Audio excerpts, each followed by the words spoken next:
covering climate, weather, and the industrial enterprise from Penn State Meteorology. Here is Up in the Air. Welcome to this week's episode of Up in the Air. I'm Kasey Rigner. And I'm Joe Spear. Our climate stories today include topics about air quality affecting national parks, as well as rock salt and what you may not know about it. We also have a feature from Penn State meteorologist Jacob Morse about the precipitation in Pennsylvania, but first, here's Update in the Air.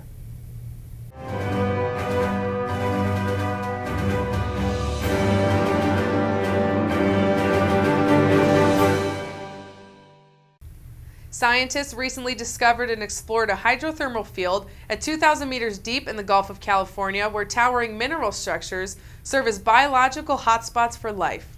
These newly discovered geological formations feature upside-down mirror-like flanges that act as pooling sites for discharged fluids. While exploring hydrothermal vent and cold seep environments, a research team from the University of Georgia discovered large venting mineral towers that stretch 23 meters high and 10 meters wide. These towers feature numerous volcanic flanges that create the illusion of looking at a mirror when observing the superheated hydrothermal fluids beneath them. The minerals across the features were loaded with metals and fluids were highly sulfidic, yet these sites were overflowing with biodiversity and potentially peculiar fauna. The study consisted of the use of advanced technology, including 4K deep sea underwater cameras and radiation tracking devices, as well as sediment and fluid samplers working via a remotely operated vehicle. The team will now spend the next few months analyzing samples and plans to publicly share the results. As the different data sets are synthesized, scientists will generate a more complete understanding of the Gulf of California system. The salt used on roads might help protect your car from damage, but the same can't be said for the roads. Transportation officials switched to using magnesium chloride instead of rock salt around 20 years ago. Magnesium chloride is more efficient in preventing ice formation at extremely cold temperatures, where rock salt doesn't work as well. The compound was also thought to be more environmentally friendly. Researchers analyzed concrete samples that were exposed to magnesium chloride during multiple freeze-thaw cycles and found the concrete was losing strength, but not in a visual sense. They then dived in deeper to analyze the nano-sized crystals of magnesium chloride in the concrete samples. These crystals cause stress buildup and calcium leaching in the concrete, the reasons for its loss of strength. Along with laboratory experiments, researchers also took 10 core samples from Oregon bridges and found a big problem in splitting tensile strength, which impacts cracking resistance and load-bearing capacity by as much as 50%. The concrete cores also showed a 60% reduction in micro-hardness. All of these effects occurred half an inch to an inch into the sample. The biggest surprise was that the bridges with the most significant damages had been rated positively in bridge inspections. The team wants to give transportation officials a more critical test for bridge inspections. A new 15-year international study shows that modern coal-fired power stations produce more ultrafine dust particles, also known as UFP, than road traffic and can even modify and redistribute rainfall patterns. The study indicates filtration systems on modern coal-fired power stations are the biggest source of ultrafine particles and can have considerable impacts on climate in several ways. In urban areas, road traffic has long been considered the main source of small particle emissions, which have the potential to adversely affect health and the environment. However, long-term measurements carried out by scientists have revealed a source that particularly affects regional climate: modern coal-fired power stations. To study the existence and distribution and transport processes of UFP, the researchers not only flew their instruments near to or downwind of the coal-fired power stations, but also over remote regions where very low UFP concentrations have been measured in the past at ground level. Specifically, in regions with conspicuous precipitation trends, such as inland Western Australia and Queensland. The researchers found that UFP concentrations have increased constantly and could be linked to emissions made by coal-fired power stations and refineries. The Amazon rainforest holds many things untouched by people, but in a study 5 years ago, scientists were more interested in the air. The pristine air over the Amazon rainforest was used in a study to compare polluted and unpolluted air. Scientists flew in a plane that zigzagged across the border of unpolluted air in the rainforest and polluted air over Manaus, Brazil, The city is surrounded by miles of trees and tropical forests, referenced as the Green Ocean. They found that human-caused pollution produces more particles called secondary organic aerosols that alter the climate. In numbers, the rainforest air contained levels of 300 particles per cubic centimeter, while the city had 100 times that. Pollution from cars, power plants, and other sources combined with natural emissions from trees in the Amazon to increase the production of these particles. The small particles can then reflect or absorb sunlight, create clouds, alter rainfall patterns, and ultimately determine the flow of carbon between the land and air. While these particles may be small, they play an important part in the Earth's energy and carbon cycles, being the ultimate factor in the flow of carbon. The team of scientists then modeled these results to paint a picture of how the particle concentrations changed from pre-industrial times to now. Using the Amazon air as the pre-industrial variable, they saw an increase from 60 to 200% of nitrogen oxide, which promotes the creation of secondary organic aerosols. Scientists now want to use these results to slow future urbanization in order to prevent further aerosol production. More than 300 million visitors travel to U.S. national parks every year to experience America's iconic landscapes. But poor air quality in parks may negatively affect visitation, according to a study published in Science Advances by researchers from Iowa State University and Cornell University. The researchers studied ozone levels in 33 of the largest national parks in the U.S. They found that from 1990 to 2014, average ozone concentrations in national parks were statistically indistinguishable from those of the 20 largest U.S. metropolitan areas, conditions that previously sparked federal legislation. The study found that ozone levels improved in metropolitan areas starting in 1990. However, national parks improvements have only been apparent since the early 2000s, corresponding to the passage of the Regional Haze Rule, a 1999 EPA regulation that strengthened air quality protections for national parks and wilderness areas. While comparing the 33 national parks, unsurprisingly, the response is largest in summer and fall, which are the seasons when park visitation is highest. They also explored two potential causes for this result: air quality warnings issued by parks and poor visibility. They found that the visitation response is more strongly associated with potential health warnings and less correlated with visibility. The international goal to restore forests might fall short and prevent a 1.5 degrees Celsius decrease in world temperature. A study found that of all the land pledged to forest regeneration, almost half of it will be used for commercial tree plantations. Compared to natural forests, plantations are much worse at storing carbon because when the trees are harvested, all of that carbon is released back into the atmosphere. Natural forests can help lessen poverty in some regions, conserve biodiversity, and develop the United Nations' Sustainable Development Goals. The international goal for forest regeneration commits 350 million hectares, an area a little larger than India, to redevelopment by 2030. Calculations from the study found that if 43 of the countries that made the pledge stuck to only using natural forests, it would be enough to reach the 1.5C goal.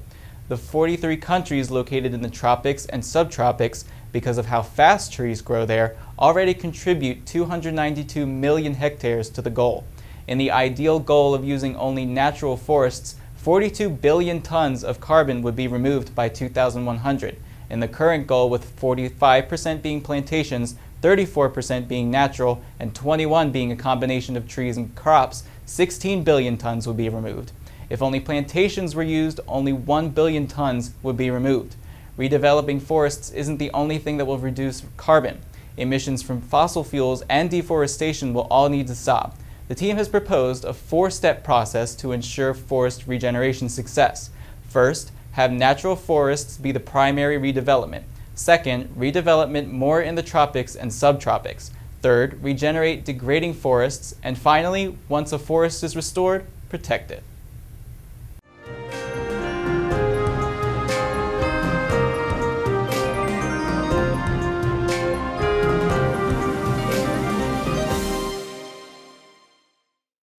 We now go to a feature from Jacob Morse about the precipitation in Pennsylvania. For Pennsylvania residents, this site has become very familiar in the recent years, and it has been causing numerous flooding problems across the state. 2018 marked the wettest year on record here in central Pennsylvania, and these wet years have been increasing lately, with 4 out of the 5 wettest years in State College's record-keeping history occurring since the turn of the century. As we saw last year, these record amounts of rain can cause inland flooding issues throughout Pennsylvania. Climate Central reports that this inland flooding threat is projected to increase in the coming decades. This can be partially attributed to more days with heavy downpours, both here in Pennsylvania as well as across the United States, due to our warming climate. With inland flooding becoming a bigger issue across the state, changes will need to be made so that residents can adapt. I sat down with Jason Nolan, a hydrologist at the Mid-Atlantic River Forecasting Center in State College, to see what he thinks can be done in order to limit the amount of impacts that inland flooding will have in the future. Probably the biggest thing we can do right now is continue to educate the public and the emergency management community. We continue to mitigate by getting people out, moving infrastructure, people out of floodplains, and doing other things to discourage development that will lead to flooding or be impacted by flooding.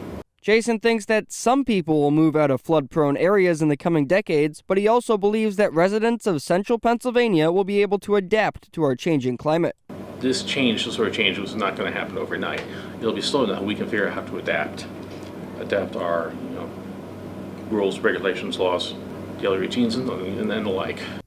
As we make these changes in the coming years, remember that precipitation is central Pennsylvania's top climate hazard. For Up in the Air, I'm Jacob Morse.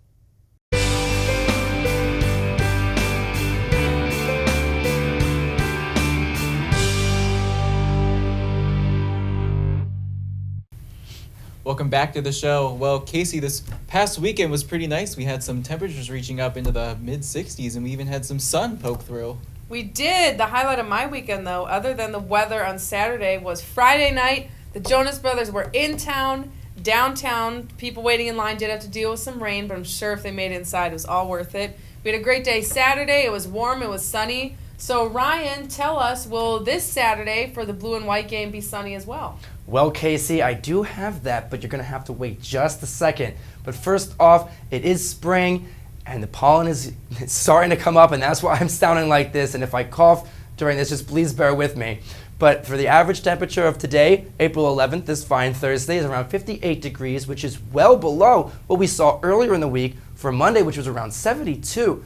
But we also have an average low around 38, which is what we're feeling a little bit more consistently throughout the week. But it's not as low as what we were seeing in 1909 with that 18 degrees and that 83. I'd like it to be 83 right now in 1930. But in terms of the temperatures across the board here for next week, around April 15th to the 21st, we're seeing well below normal for much of the country, except that little sliver down here in California. The bulk of the chances, the highest chance that it's going to be really below temperatures there is in Idaho, Montana, and Oregon and Washington. But we slide on over to the eastern coast. We can take a look here in Florida as above normal. A lot of high chances for above normal here in Florida, which they've been seeing for quite a while. But if we zoom on up to the north here in State College, our fine fair city, not going to be seeing as much of a chance than in the western part, but we still have a high probability of getting above average temperatures. But in terms of precipitation, well, we're seeing not a whole lot of below normal here. Much of what we're seeing is above, especially here in the Four Corners region. They're still seeing a lot of drought, but not as much as they've been seeing. We'll get to that in just a moment. But if we zoom on over to Florida as well, they also have a little bit of abnormally dry conditions, but that's going to clear up with this precipitation that's coming next week. And here in State College, well, we've been seeing a whole of a lot for the last year. Why should spring be any different? We're seeing above normal and chances of precipitation. Now, in terms of the drought, like I said here, the Four Corners regions, like we've still been seeing, they're not seeing extreme drought anymore. There's no red to speak of, just severe drought and a little bit of moderate as well as abnormally dry. And up here in Oregon and Washington, no severe drought, but they still have moderate to abnormally dry conditions. California is seeing pretty much just abnormally dry, only in the south and that little sliver there in the north as well. We slide on down to Texas. They've got some severe drought now. That's been building up over the past few weeks. And we've got mostly abnormally dry conditions there, as well as there in Florida as well. But here in State College, We had tons and tons of precipitation all year round, so drought is not a concern for us. But snow, that might be. Over here in the Sierra Nevadas, they still have all that snow, and they're going to continue to have snow, but not as much as we've been seeing as of late. Especially here in the north, just Idaho and Montana on the western coast have the monopoly here, besides the Sierra Nevada, obviously. But as we keep on zooming to the north, not a whole lot of snow to speak of, except in Canada, of course. But then we've got that bit of snow there in New York, and all the rest. The monopoly of the snow in our country is in Maine from the systems that passed through earlier in the week and last week as well. But now, how about that weekend forecast? Well, lots of sun for the blue and white game on Saturday, 58 degrees, so it's not as warm as last week, but it's still relatively warm, a little bit close to the average feel. And on Sunday, the clouds are going to roll in, 52 degrees, so it's going to be a little bit colder. So, Joe and Kasey, it'll be cooler, but not freezing. All right, thanks, Ryan. We'll be sure to follow your advice on your forecast and have some fun on Saturday with blue and white. Yeah, I think I know about 70,000 people that we will be having lots of fun on Saturday. So make sure you head down to Beaver Stadium. Kickoff is at 3 p.m. for the blue and white game. Thank you so much for joining us this week. Make sure you catch us next weekend up in the air.